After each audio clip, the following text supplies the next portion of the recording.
All right. Devlog, July 2021. Um, I've done a lot this month. Probably my most productive month in a long time.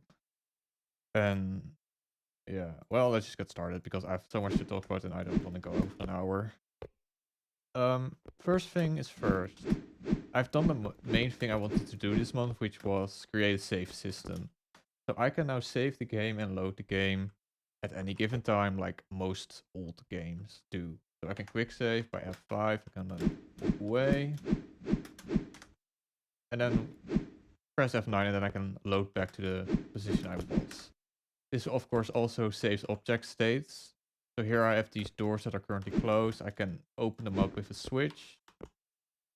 And then when I load my old save, they're closed again because that was their state when I saved the game. I'll explain into detail later how this all works, but I'll just do a quick showcase of what it can do. So, okay, I just picked up a keycard. Keycard is in my inventory. It's clearly in my inventory.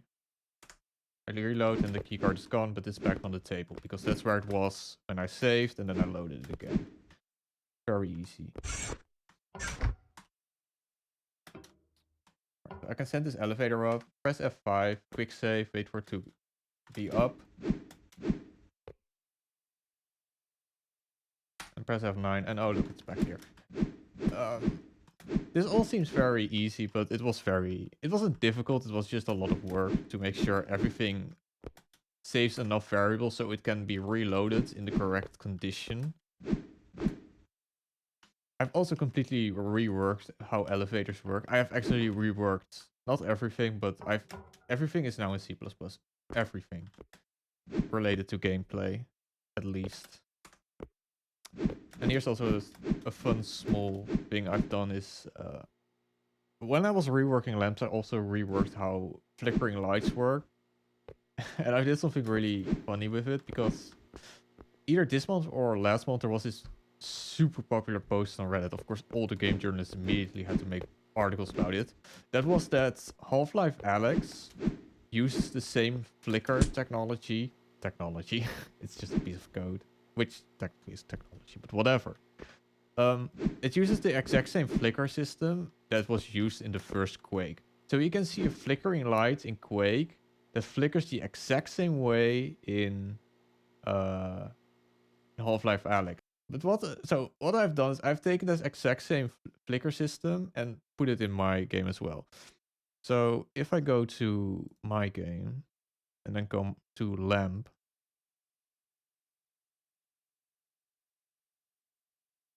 this is not interesting. I need the private. So the way flickering in Quake works is they basically just take they take a string of characters and every character represents a value. My preview is flickering. I hope this doesn't show up. But every letter shows a value and that value corresponds to how bright the light is. So a Z would be full brightness and a would be no brightness, so it would be off. And the way flickering works in Quake is it basically just goes through the index of this array. I mean, this is a string, but technically under the code, it's just a character array. It goes through every character and then it just adjusts how much it would, Jesus, how much it needs to flicker.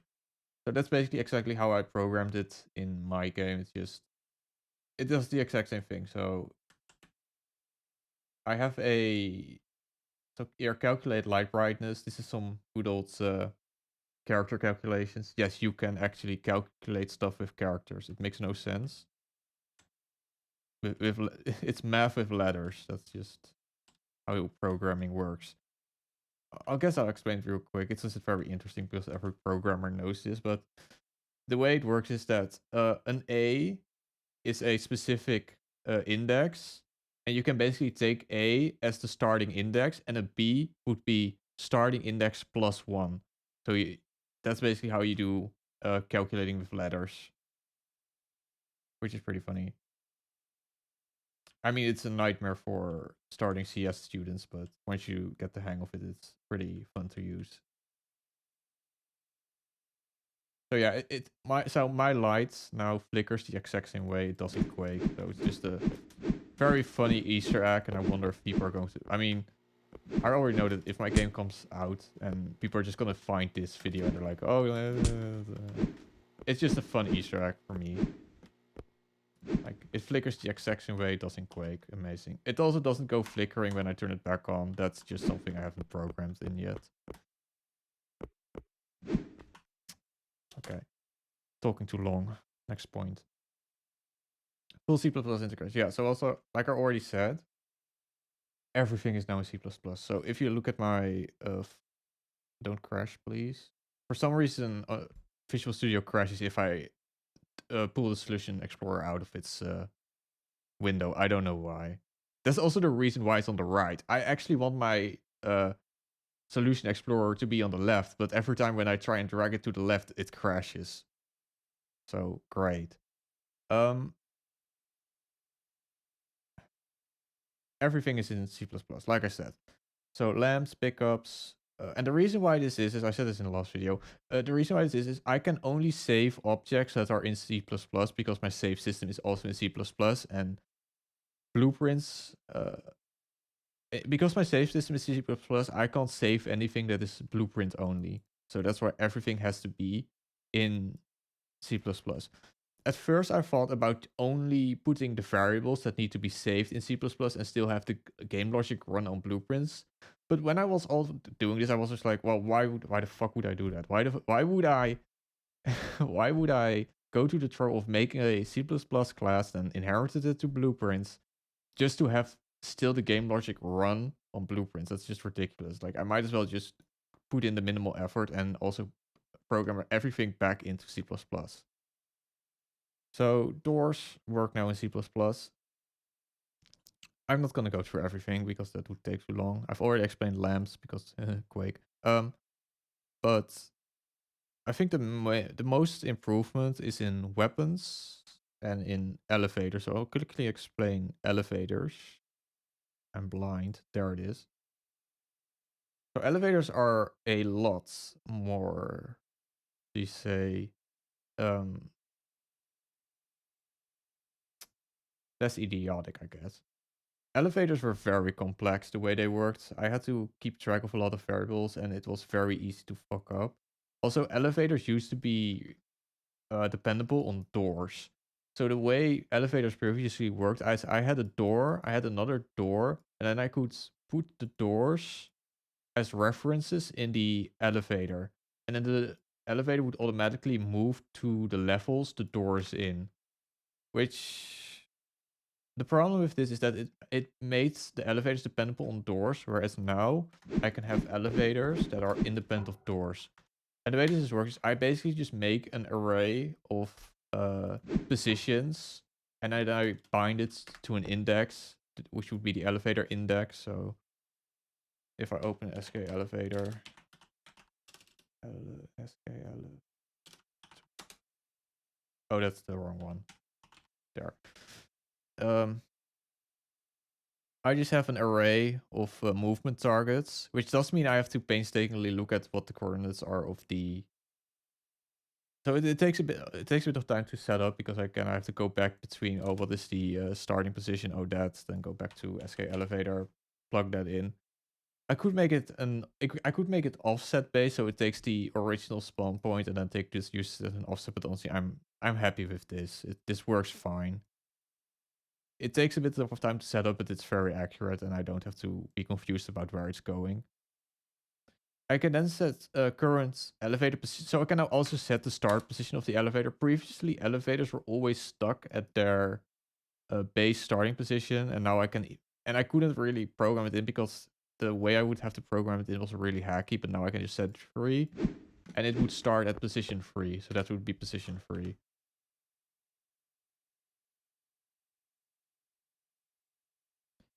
The speed of the elevator. Moving to target is just an internal. This should honestly not be exposed, but this is an internal variable. I basically know if the elevator is moving. then there's also well, one nasty thing is that if I bind doors to the elevator, the amount of doors needs to be the exact same as the amount of move targets. If that isn't the case, um, the game crashes. Which I could program in a safety that prevents crashes, but I have learned that it's better to not program in safeties unless it's absolutely necessary, because in order to sanitize an input, that's the only way I would use safeties. So what a safety is in a pointer safety. So a safety is I say if in between and then bounce trigger modules. Oh my fucking god. Modules, please. I have this really. I click enter before I down, and it's just alright. So this would get so this is an array of references. So I will now get a reference, and by saying if bounce, so I could put this in the safety, and even if this pointer does not exist, the game won't crash. If I don't use this safety and I don't have a valid pointer, the game crashes. So why would I not want safeties? The reason why I don't want safeties, I want the game to crash. If something goes wrong, I want the game to crash, because then I know it went wrong. And this has literally saved me a lot of time, because there have been so many times during this month of programming where I had to deal with invalid pointer crashes, where if I would have programmed in the safety, I would have flat out not known that something was failing in my code. So I could have ended up with more time having to spend tracking down that a pointer wasn't valid than have the game crash. Have the game crash, then you know it went wrong. It's just. So next point is weapons in my C++. That's the other part that has had a massive improvement. Animations are currently not working for the most part, but that's another point. That's plasma, that's energy. So this has been completely reworked. So if I go to my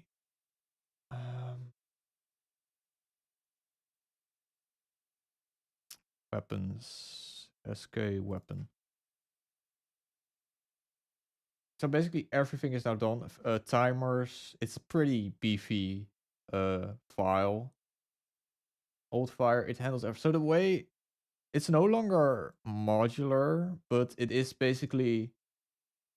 Okay, I'm gonna show this with an example. So I could take, if I go to my blueprints, go to my weapon blueprints, weapons. So this has all been remade. Let's take the machine gun, duplicate it. Let's just call it SK weapon, dev gun, whatever. So the way it now works is I don't have any logic bound, at least no game logic bound to blueprint. So this is empty. So like I could remove this. Nothing is done here. There is only a cosmetic stuff. So this is just calling animations and calling, yeah, this is all calling animations and calling particle effects. That's all this does. All game logic is now in C++.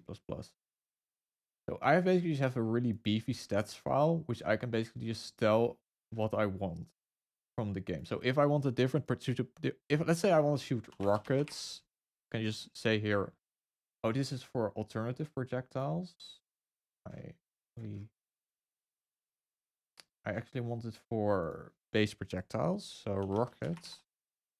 I want to fire rockets. I have a clip size. Okay, so I could go to right now. If I make the weapon actually, if I quickly go to my player character, I can then.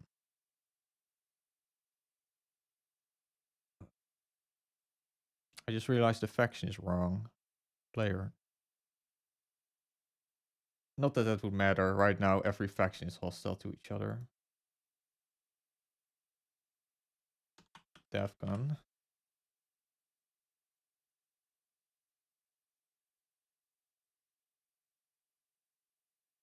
Okay.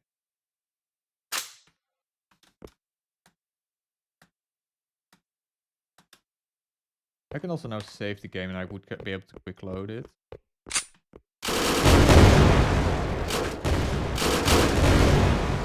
Oh, it would now shoot rockets.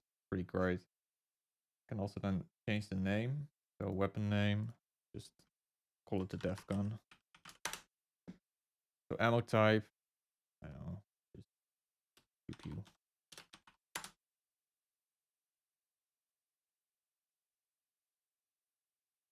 Okay, so I can say, first I can say my weapon type, which is right now an explosive weapon. So explosive weapon that is automatic, that doesn't reload, that fires from the camera. I can also make so it fires from the barrel. So that's all automated in the C++ code. So if I now go here, okay, I've set it to explosive. So I now have to, so now the rounds actually come from the barrel instead of the camera, which I want for slow projectiles. I want the rounds to come out of the barrel, but for fast projectiles, I want the accuracy of the bullet coming out of the camera.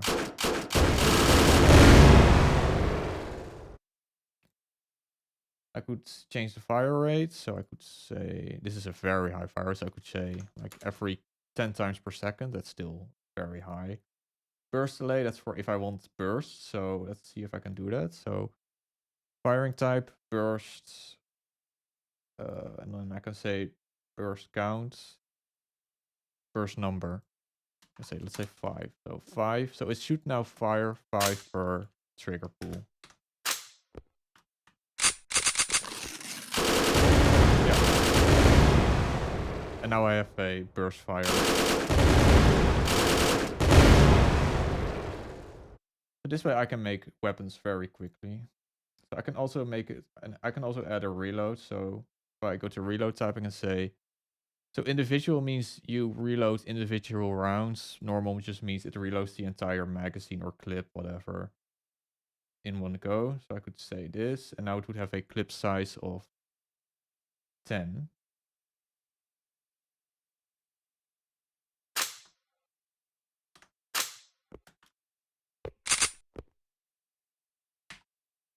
Okay, something's going wrong. What did I do wrong?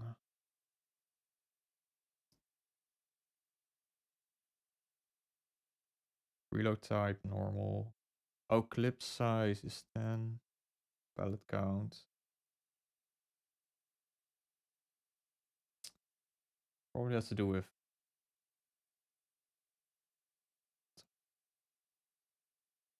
barrel.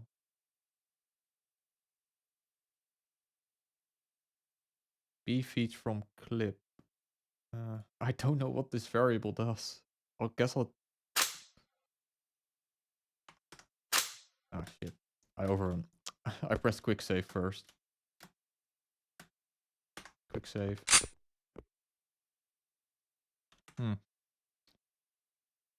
Oh, am I just not picking up? Oh, yeah. It might help if I pick up ammo. So now it's empty. Now it first has to reload. Which, right now there's no animation bound.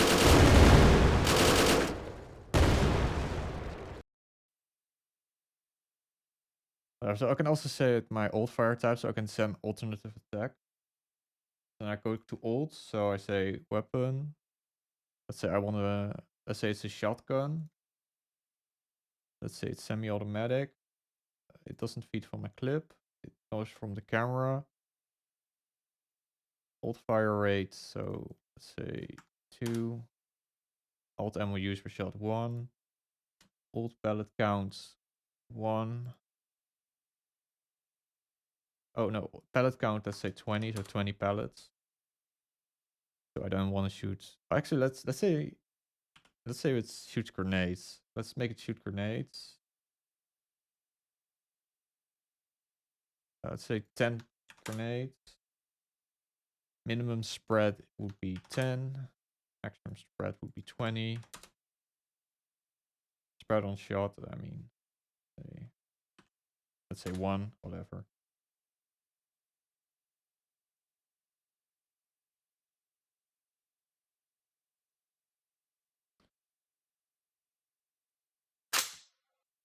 So now I can see that the shotgun logo is in the ammo category. Okay. I'm not sure what happened. Maybe I shouldn't make these overpowered weapons. Oh, the projectile speed. Yeah, that might help. Projectile speed alt is now very high, so let's lower the projectile speed. I still don't understand why the spread seems to not be working.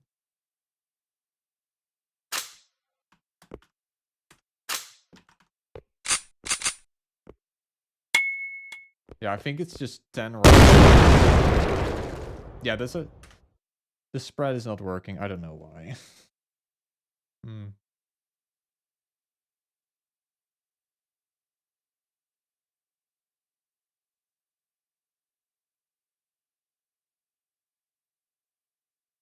Well, it's not something I'm gonna figure out now. So that's just weapons. So I can now basically make weapons very quickly. I just take a weapon, say what it needs to be, and then it's done. I don't have to program any logic. I just have to set correct variables, weapons, and then and then I can just bind animations by event on shot end. So these are basically just for animation calls. So when a specific thing happens in a weapon, go and do this cosmetic stuff. And that's really it. Okay, one more thing for saving. I can also, oh, that's my internet. New level. So open maps, go to level streaming development, and there we go. Yes. Oh, I still have the dev gun. So in here, so this level consists of 2 additional streaming levels, and if I walk through it, it will load the streaming level. When I walk, so I've just picked up some ammo here. If I get out of the level, it completely unloads the level from memory. So this level is now gone. But if I reload it back, it still reloads back to the same state it was. This works exactly the same as my save system. It saves. Oh god, I need to explain how my save system works. Okay, quick edit because I had to quickly memorize how everything works. So the way saving works is I have all of these functions in functions game logic that handle saving items. So the first thing that gets called is get all gameplay objects. So if I go to my definition, all it does is it get all actors with tag gameplay object. So every object that is tagged as a gameplay object gets saved in an array of actor pointers. After that's done, okay, so it actually happens here first. Loads save level data. Yeah. So go to definition. So save level data. Here's my actor pointer array, my save data array. Yeah. So f saved object. That's the save data for the object, which is declared in. Let's see. In my save interface. Save states interface. So in here, I have my 2 structs that save all of the variables that are necessary to keep the correct save data of an object. I have 2 different structs. I have a struct for pawns, which are just characters, enemies, also the player character, which is weapons, AI stuff, and then some player variables, bound triggers, and then like timer, so a spawn timer and a weapon timer. So you can't like quickly reload and quick save and reload to like fire at a really rapid pace. It will save how long the cooldown of your weapon still is the cooldown of your weapon still has to last. Then I have a save generic struct. This is for everything else. So every other object that is not an enemy, a pawn, whatever, can be saved with generic struct, which is basically just a bunch of booleans, a bunch of integers, enum values, floats, timers, and then location vectors. This is for specifically for elevators and bound object names. That's for restoring references. And then f saved objects. That's just one big struct that is used for the saved pawns and the saved generics. Then there is also a saved level streaming object, which I just showed, which are the level streaming triggers. The level streaming triggers have a saved objects in them, which basically acts as a mini save file. So if I now go back to game logic,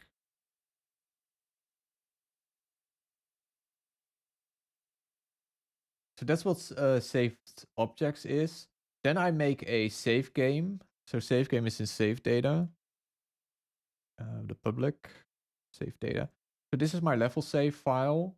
It holds a saved objects. Then it saves all of my streaming actors, which are again basically mini save files. So it's basically a save file within a save file. So the level actors basically act as save files within the level itself. So they don't have to be saved by the main saved objects. Then it has an array of levels. So index of 0 would be the main level, and every level after that would be additional streaming levels. Then there's the save game name, then there is the game mode name, and then there is the date. So when the time when it got saved. So game logic, go to definition, get world, levels to load. Yeah. Okay. So the first thing it does, the save name is given via the function call. So that here's the save name, which just tells what the name of the save game is. Right now I don't have different names for game mode, so it's just default for now. That's something I still need to add. The save time does just the current date, and then find every level. So get every level and save it into the level array. And again, I know that index 0 is always the main level, and then every level after that is is an additional streaming level. Get all gameplay objects, then save object states. So this is kind of where the magic happens. So what it does is it goes through every actor, it calls its interface, so it saves status interface where we just were, and it then here I do have a safety, which I'm pretty sure I can remove. But let's see. Usually, if a safety is present, there is a reason for it, so I'll keep it. Save actor, write save status. Oh yes, I know. Okay, I actually know why there is a safety here. The reason why I have a safety here is because level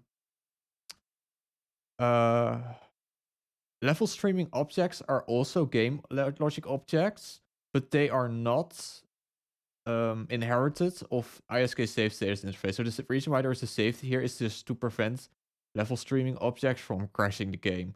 So level streaming objects are also part of actors, but they're not part of save status interface. So I have to use a safety here in order to filter them out.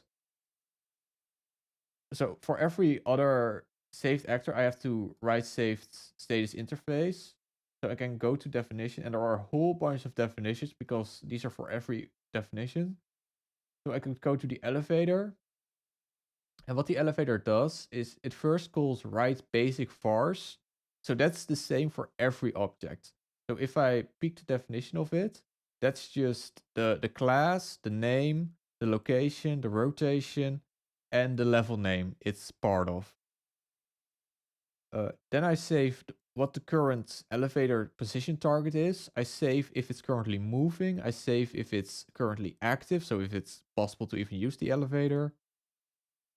I then save my elevator move target in location vectors. I then save all of my I can then get the name of all of my door pointers. and I saved them in bound object names. This is for later restoration of the references. I then save my move timer, and then lastly, I add my saved variables into the saved objects struct, so they can be sent to the save file. So if I go back to game logic, IntelliSense is not happy. I accidentally opened another tab. But that's what. So that's what the save object states does. Then I go to USK level pointer, and put the save data in the save file. Then next up, like I said, there is a different. I need to save my level stream actors, which have a separate interface. They use ISK level stream interface instead of ISK saved status interface. So again, I have to have a safety here in order to prevent actors that are inherited of ISK saved agents interface from crashing this. So that's why there's a safety here. Then level stream name, write level stream data, level stream name. That's just It just makes sure it spawns back in and it gets its correct name. And the last thing I do is I actually save the file to an actual file. So the save file in memory gets stored in an actual, I want to say physical, but it's not physical, in an actual like file in a folder on your PC. Then the second part of the saved data, which is kind of like the harder part, is loading the save data. So first the exact same thing happens. I get my save actors, I get my save data, I get all gameplay objects, but there's also one interesting thing about reloading, and that is I need to delete all game objects that are not part of the main save file. So what this does is it goes through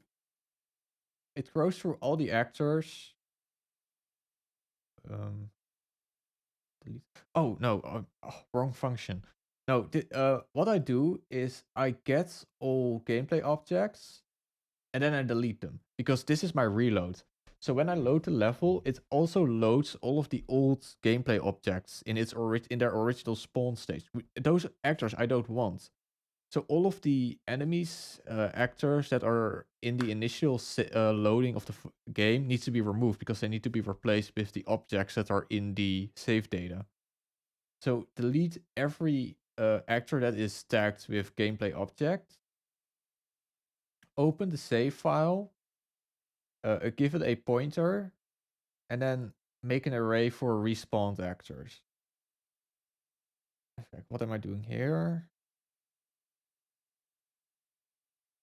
Okay, yeah. So here I'm reloading my level stream objects. So I'm reloading my level stream objects. Let's see. That level stream data, what happens here?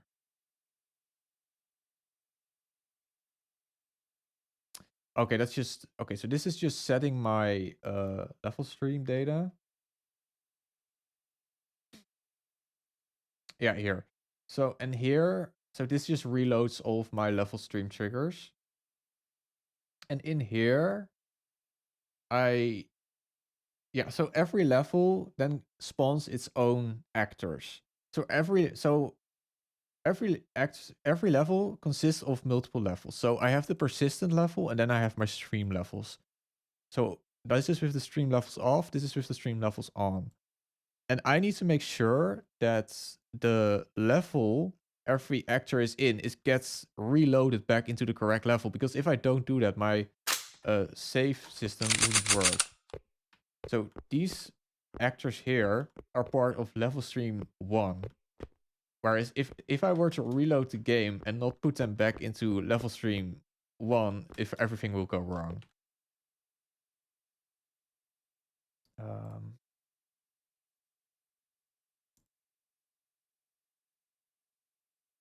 So take the objects,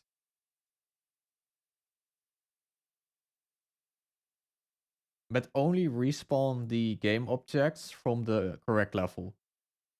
which I do here. So if the level name is not corresponding to the level I'm currently trying to load, remove the object from the array, which I make a local array as copy, and then respawn the game objects. So if I go to respawn game objects, first thing I do is I check if my level is actually present. Then what I do is okay,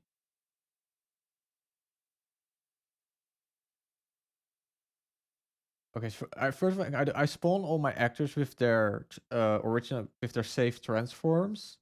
Once that's done, I call set level data. Set level data is literally the same as write save status, except this basically does the opposite. Where in write save status, I save my current variables into the save file. In set save data, I get the variables from my save data and I put them in the current actor variables. Very simple. Then the hard part of load level data is in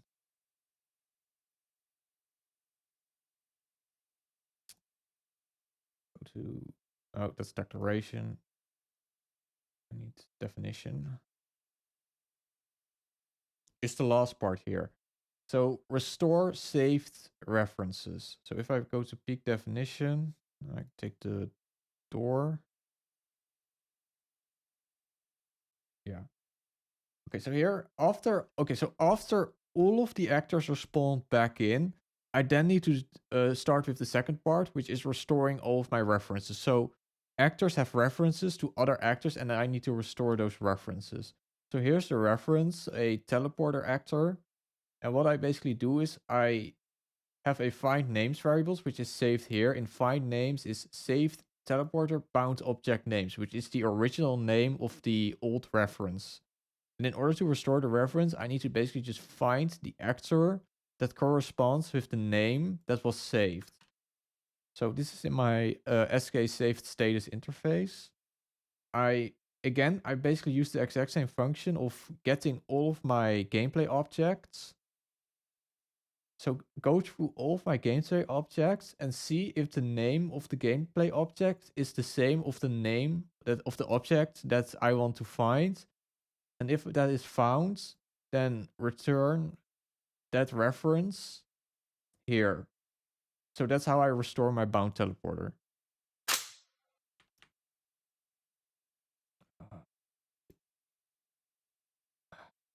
And that's basically how saving works. So if I now go back to my save status, I can load this level. I can quick save here, leave the streaming level, and then reload into the streaming level. I can also, so what I can do here is I can make a save here. Called, I know, like, well, that's the save file. Then I can load my save file back. What I also can do is I can load from levels that from other levels. So if I go to movement developer map, this is a save file I made in the movement developer map, and everything gets properly reloaded back. If I want to load back to the save file I just made, I'm back. Save file works. So here are the new models for the creatures. I wasn't happy with the models of the creatures. I said this last time. These are the 3 main creatures, and I have completely redesigned them. The demon model is completely reworked. So if I go to my old model, which I still have, this is how the sucker looked like before. There were a bunch of things I wasn't happy with. First of all, the legs. That was the main reason why I reworked him. So he now just has raptor legs. The second part I wasn't too happy with was the eyes. The eyes in this model make no sense because their vision gets basically blocked by this piece of skull, and they basically can't properly see forward. Whereas this model actually has like proper vision in his eyes. He can actually see. These were basically just they couldn't see shit. They probably have worse vision front than a cow. It's pretty bad. Yeah, it's just a completely reworked model. and I'm very happy with it. It's a lot better. Second is the Fury. The Fury had a waistline that was way too low, and also the legs were too short. So the legs used to stop around here, and I basically just extended them to a better proportions. I've also redone the horns. They now have like goat horns. Um, I've redone the fingers of the hands because they were really weird. And other than that, the model is mostly the same. I also added separate spikes for everything. The claws have been redesigned.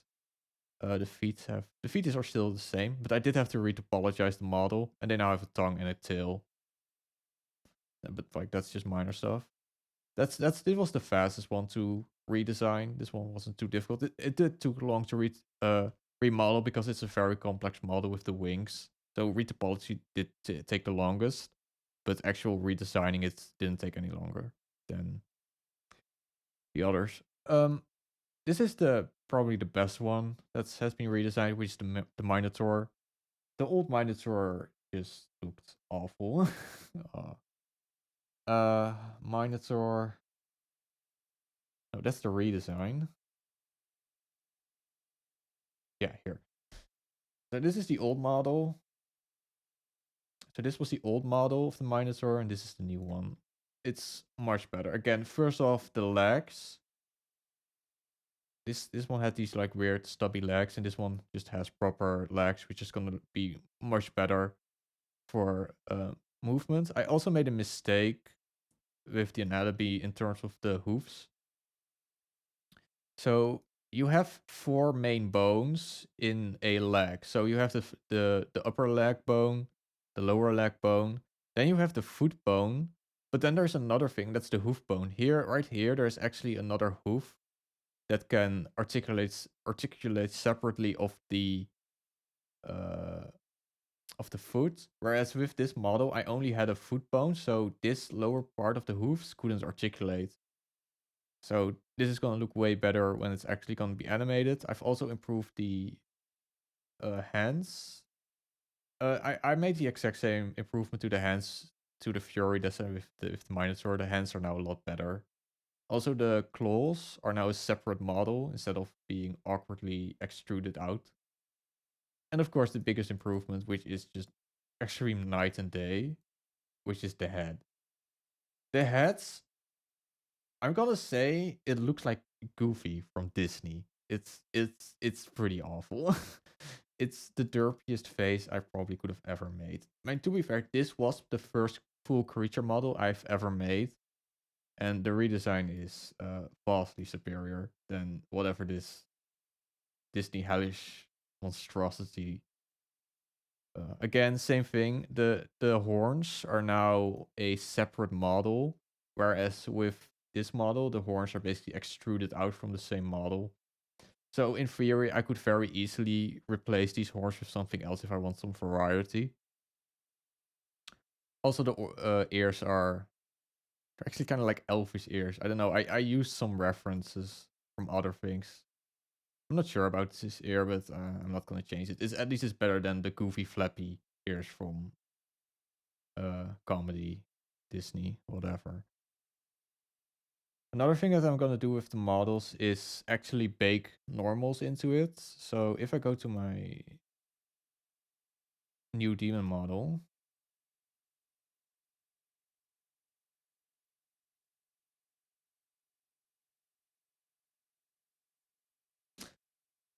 this is the sculpt. This is the high poly mesh. So if I go to my, so this is an absolute ton of polygons, and I've obviously retopologized it to a much lower poly count mesh that can actually be used in games. But the problem with the retopologizing is that you do lose a lot of detail. However, you can bake the high frequency model back onto a low poly mesh, which is something I haven't been doing. I mostly did it because I said like, oh well, I'm shit at sculpting anyway, so I don't really want to save the high frequency meshes. But now I actually had a change of heart when I made the demon model. No, the warlock model. Uh, the Warlock model is the first model where I actually bothered to. I think I opened it twice. Yes. So the Warlock model is the first model I actually bothered to bake normals onto uh on the low poly mesh, and the results were amazing. I actually didn't realize once that I actually had the low poly mesh in front of me. So right now there is a normal baked onto the skull. So this is the high frequency detail from the original sculpt I made. If I remove the normal, this is what happens. All of that detail goes away and it looks completely smooth and weird. Whereas if I put the normal back, boom, it immediately looks way better. This is basically what proved to me like, okay, well, I should really bake normals because this looks way better. This doesn't look circular. Like this looks properly scraped bone. Whereas if I remove it, oh, it's suddenly like smooth and shiny and it looks weird. Same with the skull itself. So this is the high frequency detail on the skull. If I remove it, it becomes completely smooth.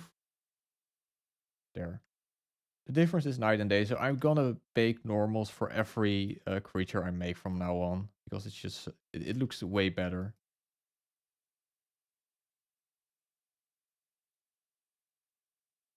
That's that.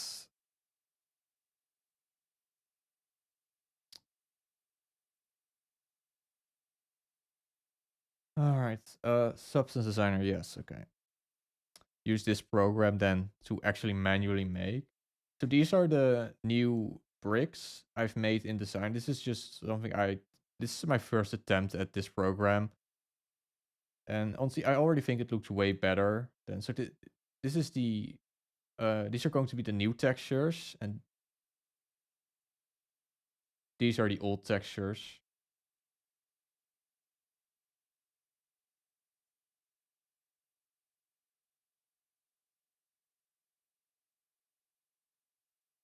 I think these look way better than these. So yeah. I'm gonna use substance. I'm not gonna remake the um I have two tile sets right now, an industrial tile set for indoor environments, and then an outdoor environments which use the Resher tile set. And the entire Resher tile set I'm just gonna remake in Substance Designer. And yeah, that's just it. So the textures are just gonna look better. I'm not gonna go through how it works. It's better. Okay, so next up I have also started with redoing animations. So I am not too happy with animations or now. They're very reliant on baked animations, and I need to get more procedural animations. This is something I said last time. So I've now also been working on a new animation set. So if I go to my player character, I can go to my animation instance and change it out with a new human animation instance. And that's basically this. Yeah, ignore the weapon, it's just there. Um this is the start of my new animation. So I've made new running animations, I've made new walking animations, etc. And the most important part is that this time I'm gonna make my animations way more reliant on procedural stuff other than pre-baking tons of animations. So if I go to my old animation blueprints, this is how it looks right now. It's an absolute fucking mess. And then I have my new blueprint right here, which obviously isn't done, but there are already a lot of improvements. So the first thing I've done is I can now make custom animation nodes. So this velocity lean node is a node that I made myself. The tooltip is wrong because uh, I don't want to go into detail, but it was an absolute nightmare to get custom animation nodes working because it requires an entirely different workflow of adding um think of adding C++. So normally if I want to add a C++ class, I can just go here, new C++ class, and I just can just tell what I want. So if I want a controller class, there's my controller class. If I want to make a pawn, there's a pawn. You can't do that with animation nodes. Animation nodes can't be like initialized via this class system. I have to literally go into my Unreal file. Okay, so I was gonna explain it, but it took too long, and I lost my train of thought multiple times. So I'm just gonna say it took a while to get custom animation nodes working. I now have a workflow established for making these things. And right now, all that velocity lean does is it does exactly, it doesn't do exactly, it does actually work slightly different. But pretty much half of the code that is present in this block right here is condensed into uh, a C++ class that handles animation nodes. And it's just way better. So a weird thing about animation nodes is that you can't save. So I can't pick this entire animation node and then save it um as a function. I can do that with functions. With actual C++ functions, if I have a functions that I use quite often, I can just compress them into a big function and put them into a function library. For some reason, you can't do that with animation nodes. So the only way to make compact animation nodes that you can easily drag and drop into your animation is to basically make a C++ class for that animation. So I now have made this in C++, and I can now just drag and drop this into any other animation class. So if I want this velocity lean, by the way, all that velocity lean does is all velocity lean does, it leans my character into the velocity I'm going. That's all it does. So if I go to here, that's all that it does. It just leans my character. It also takes acceleration into account. So when I start walking, I first lean a bit more, but once I get up to speed, I start leaning a bit less. So that's the whole point of velocity lean. It's a very simple node because all it does is it takes the root bone and it then rotates the character into the position I want to walk to.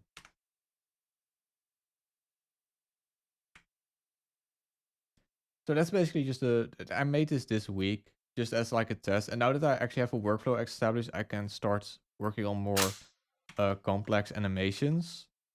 The first thing I need to do with animations is get proper leg IK bones working. So right now I'm always walking forward or backward, and I obviously need to make it so that my character properly moves their legs to the side. Which that's gonna be a entire ordeal. Okay, so here we are in the animation editor. And last time I said that I was gonna work more with animation curves. So before I worked with animation curves, I only worked within the keyframe editor, and I didn't really pay attention to the curves of the animation. So this right here is basically keyframes of where I'm currently am at in the animation. What I now also want to do is go into the actual curve editor and properly make my animation look better. So a very easy example of this is actually with legs, with feet. So right here, when I hit the ground, I of course instantly want to stop. So here I have made an edit to the curve so that as soon as the foot hits the ground, I immediately stop vertical movement and I can start going back. If I remove this vector, so if I turn this back into an aligned vector, where the fuck did it go? Okay. Here, what happens is the foot first starts slowing down before it hits the ground, which obviously would make no sense because the foot only starts slowing down when you hit the ground with your feet. So that's, and also it's slightly like goes into the ground in this curve. You can see that it smooths out, which wouldn't make sense. There would be no smooth curve here. So what I do is I turn this into a vector, which automatically removes this smoothing, and it just impacts the ground, and it doesn't go through, and it looks way better. Another example for this is the hip. If I go to the hip bone, I have basically adjusted this curve so it has a slight overshoot. So when the character, I think this, yeah, here. So when the character hits the peak of their, so when the character hits the peak of, fucking hell, when the character stands, propels themselves off the ground by moving their leg, they obviously will still have this very gentle movement in the air. And that's what I've done here. So previously it would just go straight, and when you hit the peak of your keyframe, there wouldn't be this shoot through where you would still go for a very short time, would still go up. And that's basically what I've done. So I've made it so that this here also works as a spring. So when the leg starts moving backwards and the character starts applying force to their walk, the body is still moving down. So they have to like slightly spring down before they go back up. So they go back up. Then when they're up, they have this slight shoot through where they still are moving up even though you're already past the keyframe. And that basically just looks way better.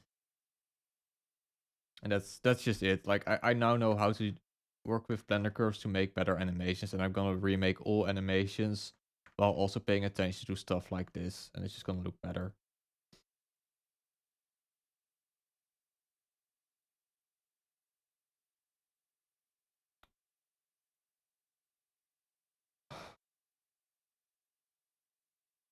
Alright, lastly, new guitar workflow.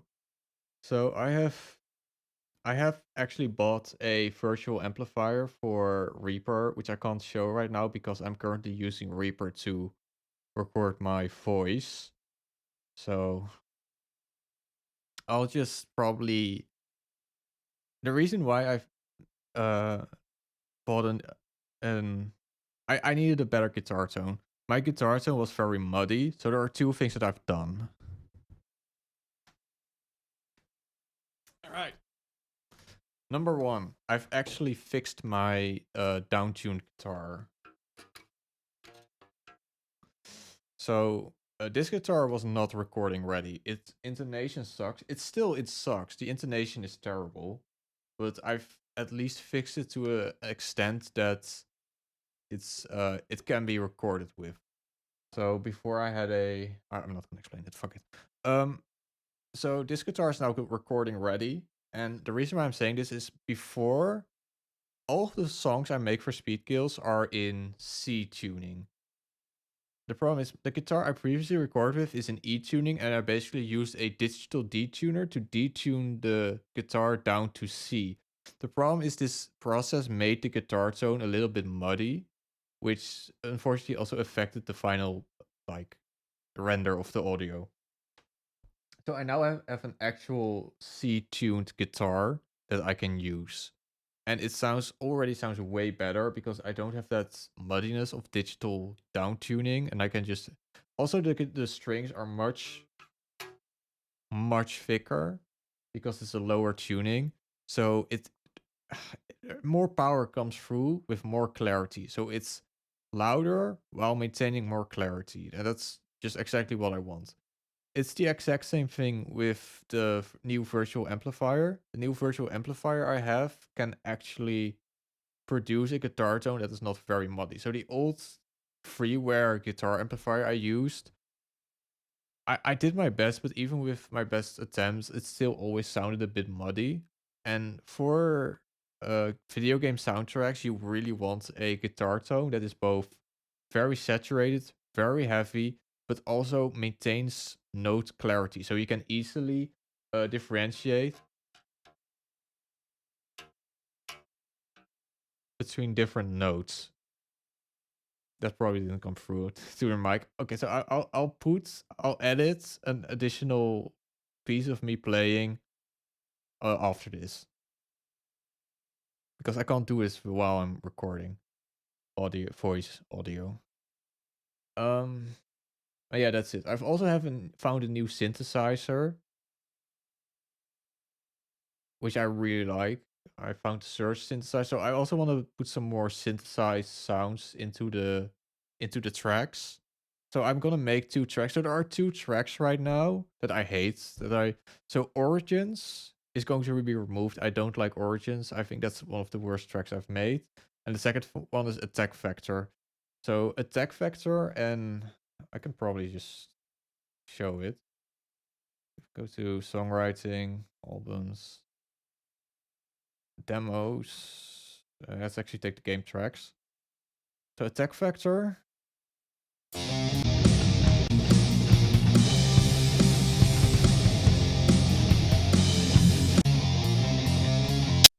I don't like this track. Mostly this beginning, but overall, I don't know. I think it's just a weak track. I don't really know why. But this is going to be replaced. The other one that's going to be replaced is Origins.